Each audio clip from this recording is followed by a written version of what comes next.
paz de Jehová, Dios Todopoderoso, inunde tu vida, tu familia, tu casa en este día. Una felicitación especial para todas las mujeres que vean este vídeo. Hoy es el Día Internacional de la Mujer. Dios las bendiga y nos las tenga siempre alrededor. Me llegó ustedes hoy, ayer. Tenemos algo nuevo en la técnica en la congregación. No salió el culto, pero quiero compartir con ustedes en forma de estudio bíblico el tema que tratamos ayer. En nuestra congregación hemos estado revisando en los últimos años acerca de lo que conocemos como la Cena del Señor. En algunos lugares le llaman Santa Cena. Queremos revisar nuevamente esta temática porque hay mucha tradición realmente encima. Yo creo que es digno realizar el esfuerzo de revisar en la Escritura qué significa este hecho, este acto tan significativo, tan poderoso para nosotros, una proclamación poderosa, y poder regresar a la manera que más nos acerque a la forma original en que Jesús, sus discípulos, el pueblo de Israel, celebró esta cena mesiánica. Queremos entender en la Escritura qué significa y para ello tenemos que revisar en su contexto histórico, en el idioma, cómo en Israel se celebraba esto. Muchas veces se habla que fue algo nuevo y para eso estamos aquí, para estudiar. Te doy la bienvenida si es la primera vez que estás acá en este canal Libres por la Verdad, la familia que sigue creciendo poco a poco en el tiempo, en el momento del Señor. El esfuerzo es por ser de bendición a todo el que se tropiece o le compartan los estudios que estamos compartiendo en este canal. Aquí está a tu disposición una serie de estudios bíblicos, de series bíblicas, de cultos en vivo, de reportes misioneros, testimonios de vidas, un montón de recursos y si Dios lo permite, pues seguiremos acá compartiendo con ustedes. Un like al vídeo. Una y otra vez repito, es de bendición, nos bendice, nos anima. Si te suscribes al canal, la bendición sube de nivel, pero la bendición que más anhelamos es que siempre que veas un vídeo acá, si te bendice, que tú compartas esa bendición con tus contactos para que la palabra con la cual Dios nos ministra, pues pueda ministrar a otra gente, aprovechando estas ventajas que tenemos hoy en el siglo XXI de lo que conocemos como redes sociales. Por una parte es muy peligrosa, pero por otra parte una bendición grande que ayuda a cortar las distancias y podemos compartir con mucha más fluidez en la bendición que recibimos del Todopoderoso. Aquí vamos con el tema la Cena del Señor. Revisando en las Escrituras es lo que vamos a estar haciendo y este capítulo número 1 le he titulado Lo que recibimos del Señor. La temática es amplia, no es poco lo que se ha debatido en el mundo cristiano acerca de la Cena del Señor. El uso que se le ha dado, la forma de practicar, pues ha causado divisiones, ha sido la causa para que aparezcan nuevos concilios. Tenemos una historia en realidad triste en ciertos casos de cómo algo que debería unirnos, que representa claramente la comunión de Dios con su pueblo y la comunión entre los hermanos, ha sido la causa de divisiones. Pero aquí estamos, no para criticar a nadie, no para señalar con el dedo a ningún grupo, ninguna denominación, ningún grupo religioso, ninguna manera de practicar la fe, sino para revisar en las Escrituras qué nos dice la palabra sobre la Cena del Señor. Vamos a comenzar leyendo Mateo capítulo 26, versículos de 17 al 30.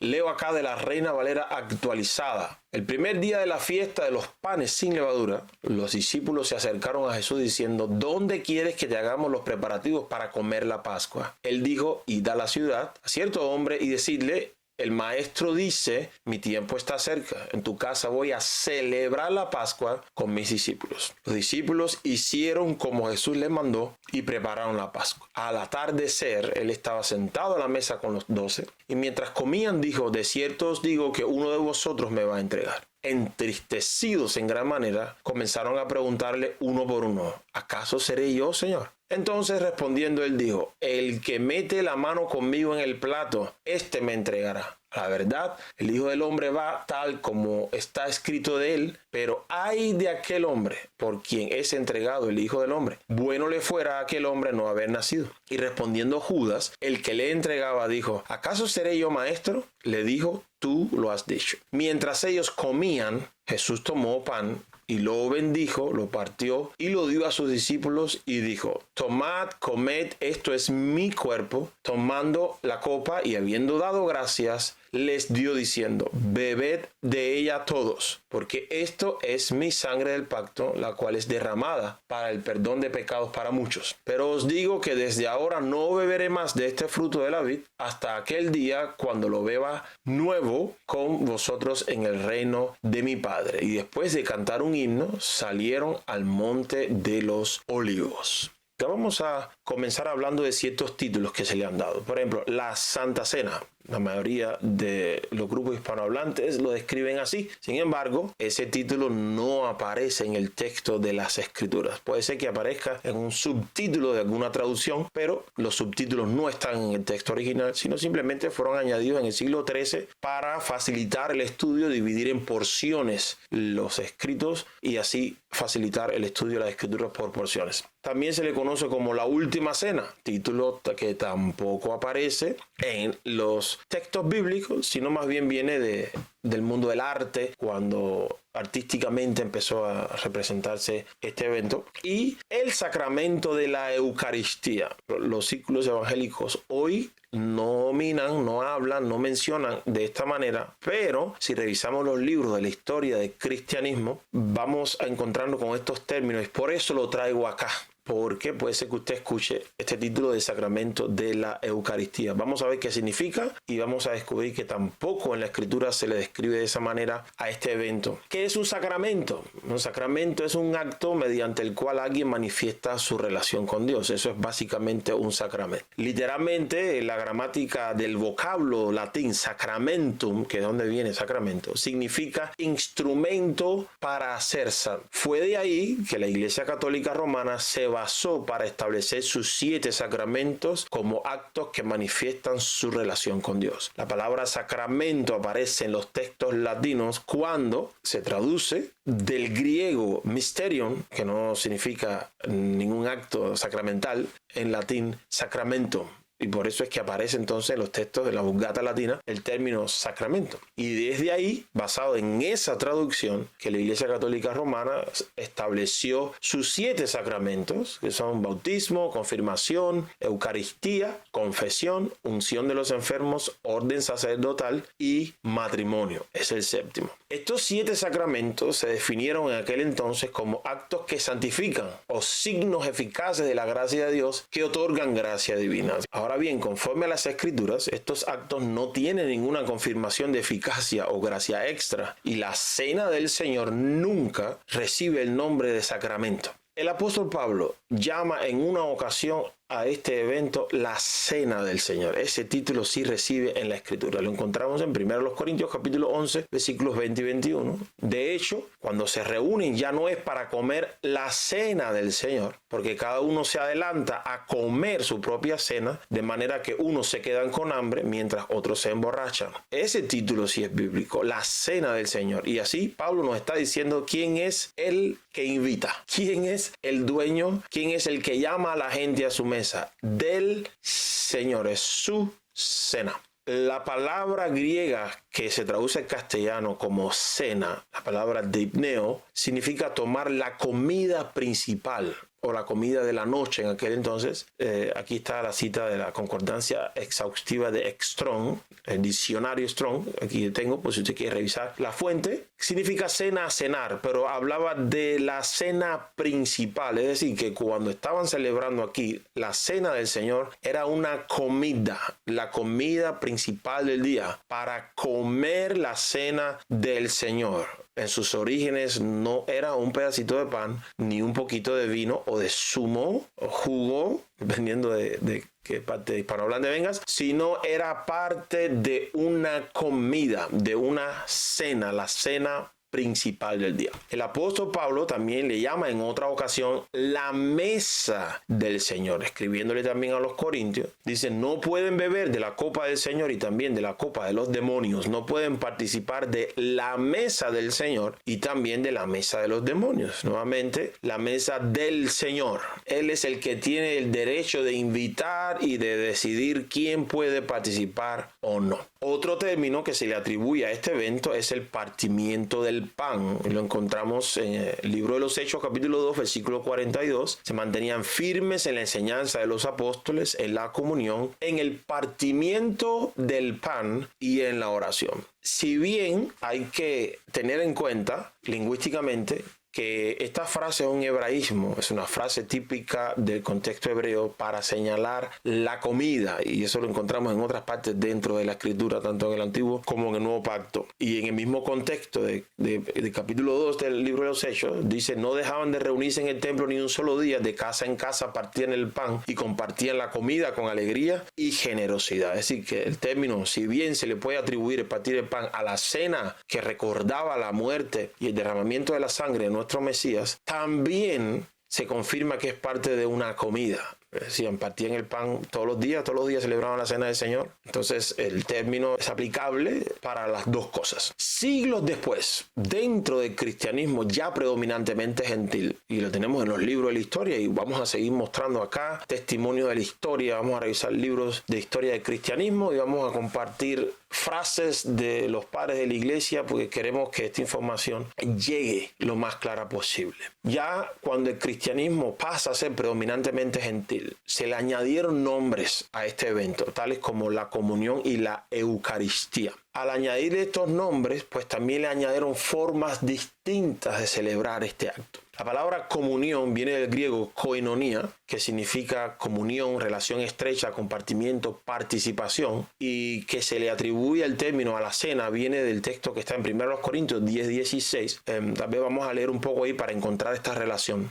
Y vamos a mostrar acá la traducción Reina Valera de 60, porque aquí tengo abierto el manuscrito interlineal, es decir, está en castellano y debajo el griego, para que yo señale el término griego. Dice acá: la copa de bendición que bendecimos no es la comunión de la sangre de Cristo, ¿ves? La palabra comunión, y aquí viene el término koinonia, que le explicaba: participación, interacción social, beneficio, ayuda mutua, compañerismo, etcétera, etcétera. Y de aquí es que le dicen, entonces vamos a participar de la comunión, y el término la comunión vino a ser un título descriptivo de este evento, pero Pablo no le está llamando aquí comunión al evento, sino está diciendo: la copa de bendición que bendecimos no es la comunión de la sangre de Cristo. El pan que partimos no es la comunión, nuevamente, koinonia, del cuerpo de Cristo. Lo que está diciendo: al participar de esto estamos teniendo comunión con el Señor Jesús. Por lo tanto, la manera en que se participa de eso es muy importante, porque está demostrando la comunión que hay, tanto con el cuerpo como con la sangre de Cristo. Y el término Eucaristía es un término derivado del griego que significa acción de gracias. Eucaristía es dar gracias, es la acción de dar gracias. Y en la conexión que hay con esta palabra y la cena en Lucas 22:19, vamos a chequearlo también, es donde posteriormente ese título se le aplica a la cena del Señor.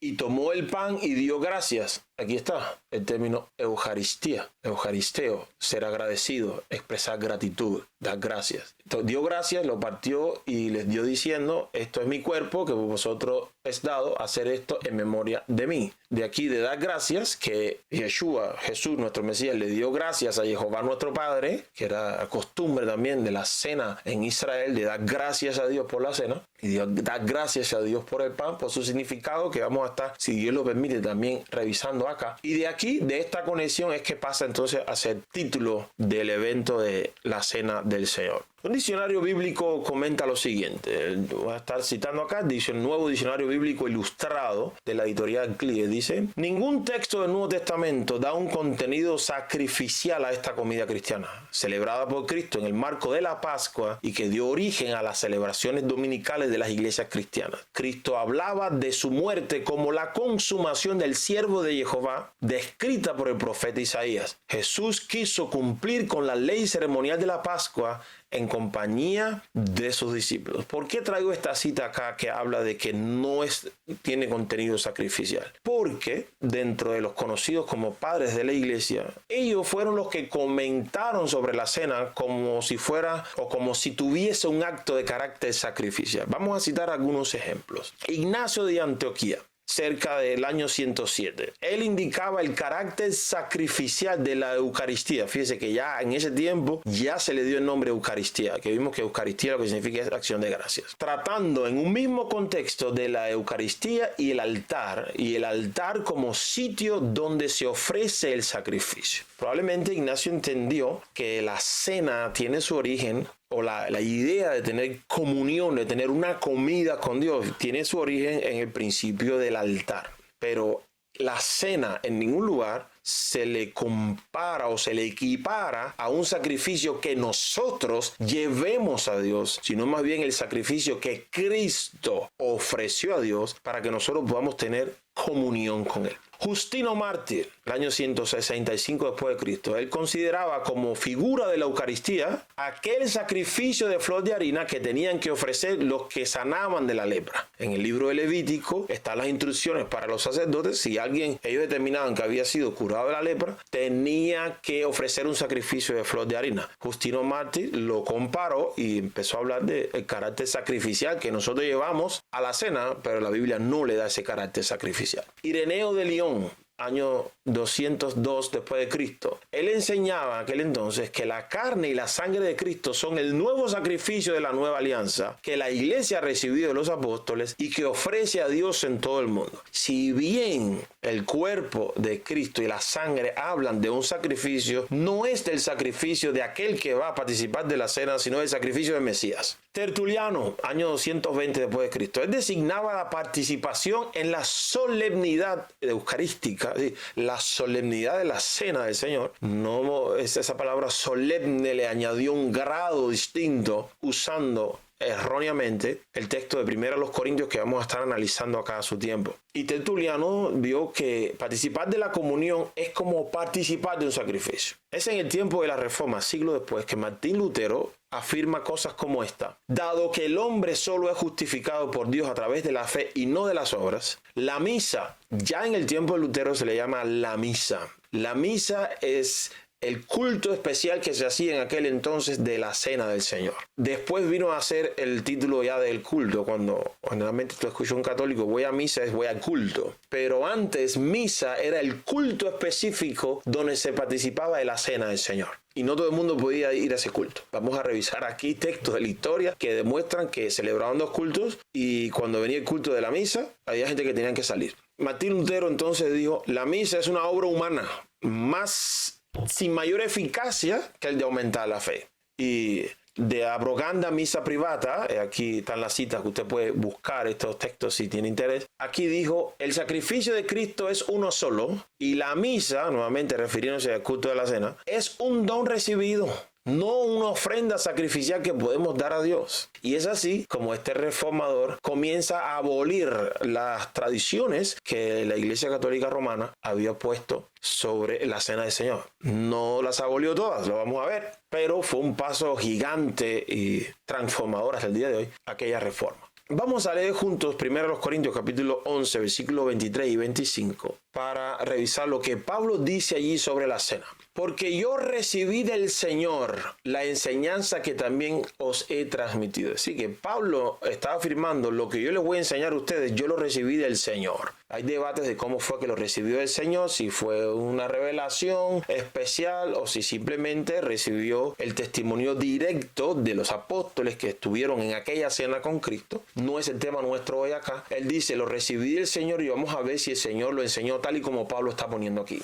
Que el Señor Jesús, la noche en que fue entregado, tomó pan y habiendo dado gracias, lo partió y dijo, tomad, comed, esto es mi cuerpo que por vosotros es partido. Haced esto en memoria de mí. Asimismo, tomó también la copa después de haber cenado y dijo, esta copa es el nuevo pacto en mi sangre. Haced esto todas las veces que la bebáis en memoria de mí. Todas las veces que comáis este pan y bebáis esta copa, anunciáis la muerte del Señor hasta que Él venga. Martín Lutero se esforzó por regresar a la iglesia a esta enseñanza. No es nada que nosotros estemos sacrificando a Dios, sino es celebrar en memoria de Cristo, quien sacrificó su cuerpo y derramó su sangre.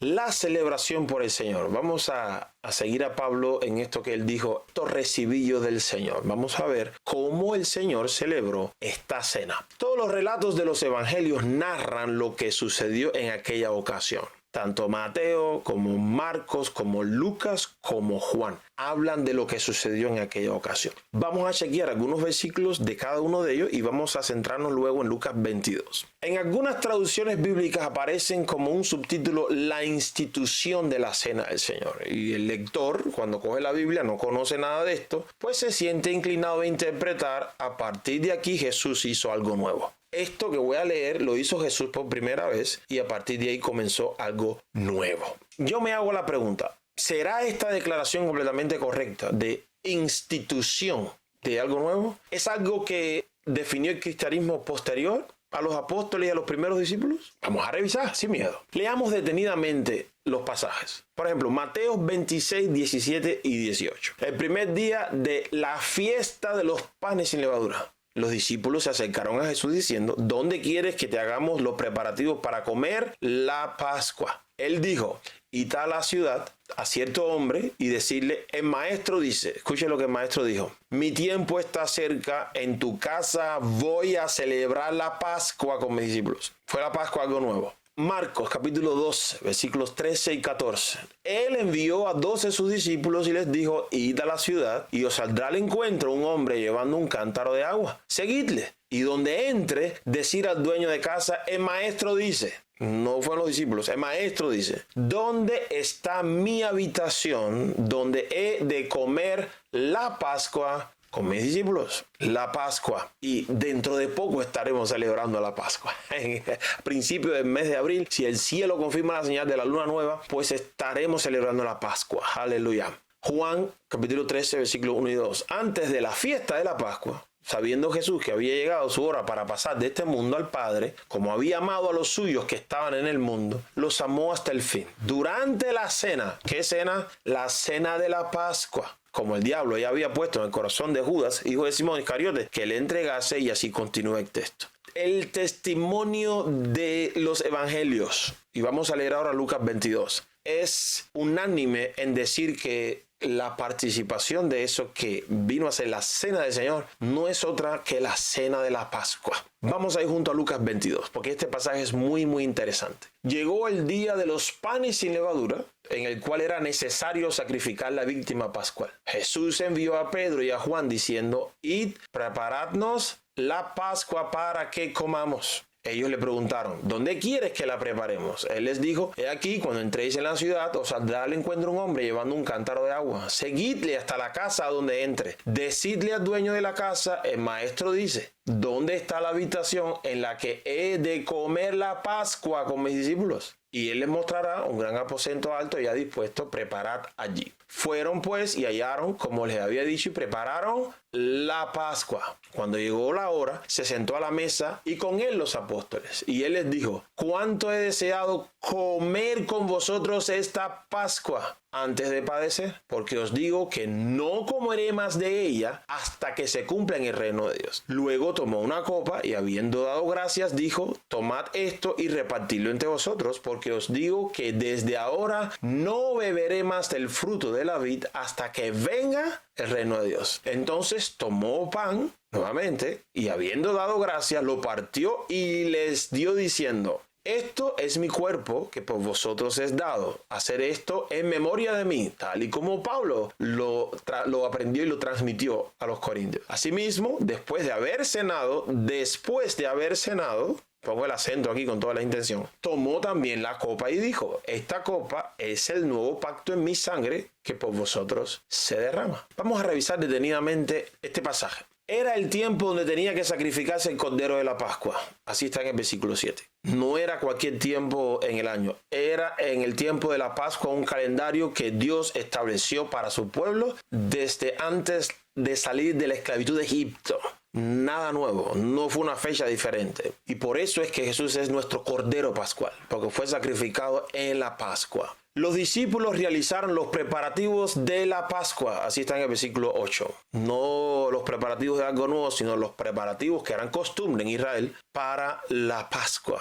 Preparativos que comenzaron en el tiempo del Éxodo y después fueron tomando forma, porque primero pasaron por el desierto, después entraron a la tierra prometida, después estuvieron en cautiverio, después regresaron a la tierra, y cada una de esas situaciones produjo cambios naturales entre ellos por la situación que estaban viviendo. Pero nada nuevo lo que Jesús hizo. Los discípulos salieron a preparar la Pascua. El Señor comió la Pascua con sus discípulos. Está en el versículo 11. Comió.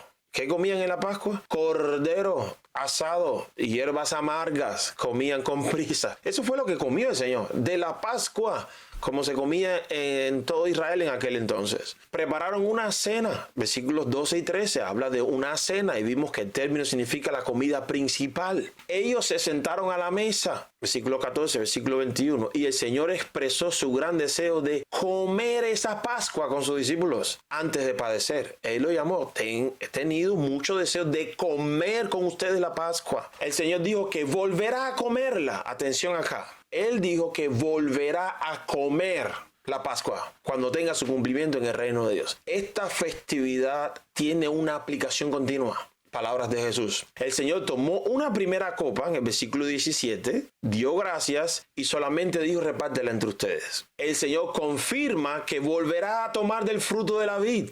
Volverá a tener lugar la celebración de la Pascua cuando tenga su cumplimiento pleno en el reino de Dios. Versículo 18. El Señor tomó pan, luego de dar gracias a Dios, a Jehová por el pan, lo partió y se lo dio a ellos diciendo: este es mi cuerpo entregado por ustedes. Hagan esto en memoria de mí. El pan que tenía allí ya en Israel un significado mesiánico. Él toma el pan y dice: bueno, ahora cuando van a participar de esto, no lo hagan ya esperando a que el Mesías venga. Yo estoy aquí. Cuando lo hagan, cuando yo me vaya al Padre, cuando lo hagan, háganlo pensando en mí. De la misma manera, el Señor tomó otra copa después de la cena. Versículo 20, es una copa distinta a la del versículo 17. Esta copa es después de haber cenado. Puse el acento en lo que estaba leyendo el texto. Una primera copa, cenaron, y después de haber cenado, toma otra copa y dijo: esta copa es el nuevo pacto en mi sangre, que es derramada por ustedes. Ya dentro de Israel había una copa que se participaba de ella después de la cena, y él dijo: a partir de ahora, cuando tomen de esta copa, que es una copa que ustedes saben que tiene un sentido mesiánico, recuerden que es mi sangre la que es derramada para que todo el que Dios ha llamado pueda entrar en el nuevo pacto. Entonces, ¿en qué contexto se habla de la mesa del Señor? ¿En qué contexto el Señor Jesús realizó lo que llamamos la cena del Señor? ¿En qué contexto Jesús participó de lo que posteriormente se le llama la Santa Cena? ¿Fue algo nuevo? ¿Fue algo fuera del orden que había en Israel? No, el contexto es la celebración de la cena pascual, tal y como Jehová lo había instituido en Éxodo 12, Éxodo 13, Éxodo 14, en el Éxodo. Jesús no hizo nada nuevo. Lo novedoso de esta cena, que empieza a partir de ahí, es que dentro de este evento específico en el calendario de Jehová, el Señor enseña sobre el significado mesiánico dentro del reino de Dios que tiene esta cena a partir de ese momento. Esto sí es lo nuevo. Él dijo: cada vez que participen de esta cena mesiánica, y vamos a estudiar acá que no era la única cena mesiánica en Israel. Por eso Pablo le dijo a los corintios: cada vez que lo hagan, cada vez que tengan una cena, y vamos a ver que la cena en los corintios no era la cena pascual. El Señor enseña este significado mesiánico en estas celebraciones y dice: a partir de ahora, en memoria mía, mi cuerpo va a ser sacrificado por ustedes. ¿Qué es lo que representa para ustedes este pan? Esta copa ya no es cualquier, es mi sangre que es derramada por ustedes, el nuevo pacto. Eso es lo novedoso. Pero el Señor no hizo nada nuevo fuera de lo que estaba establecido dentro del orden bíblico, el orden establecido por Jehová su Padre. En el contexto de Lucas 22, versículos 28 y 30, hay una revelación especial conectada con esta cena. Y Jesús dice: ahora bien, ustedes son los que han estado siempre a mi lado en mis pruebas. Por eso yo mismo les concedo un reino, así como mi Padre me lo concedió a mí. ¿Para qué? Y ahora habla la conexión de la cena con el reino. Para que coman el pan, el que le dio significado, y beban la copa de vino, el que le dio significado, a mi mesa, en mi reino, y se sienten en tronos para juzgar a las 12 tribus de Israel. Aleluya. La mejor manera que tenemos para comprender el significado de esta cena es revisar en las escrituras cuáles son sus raíces, de dónde viene, por qué viene a ser una cena mesiánica, por qué en la Pascua, por qué las otras cenas mesiánicas que hay, por qué el pan, por qué el vino. Y vamos a analizar en la historia cómo esto que originalmente se celebraba en comidas familiares, en reuniones de casa en casa, como leímos en Hechos capítulo 2, y se participaba de una cena, y dentro de esas cenas mesiánicas comenzó a decir: este pan, amados, hermanos míos, recordemos el sacrificio del cuerpo de Cristo. Y de esta copa que vamos a participar ahora, que le llamamos, que tiene que ver con el pacto, recordemos que es la sangre de Cristo que nos ha introducido en ese nuevo pacto.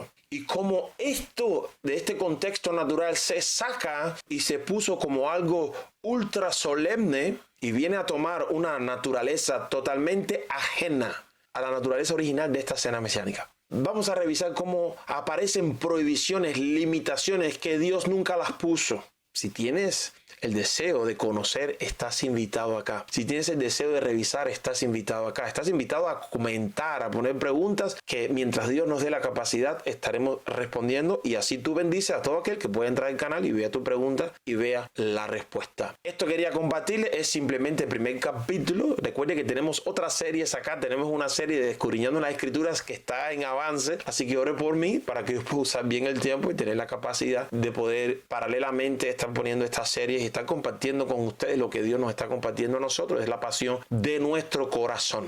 Jehová te bendiga y te guarde, haga resplandecer su rostro sobre ti. Jehová tenga misericordia de ti y llene tu corazón con su shalom, con su paz, esa paz que sobrepasa aquello que el ser humano pueda comprender. Que esa paz guarde tu corazón y tus pensamientos en Yeshua HaMashiach, en Jesucristo nuestro Señor. Amén y amén.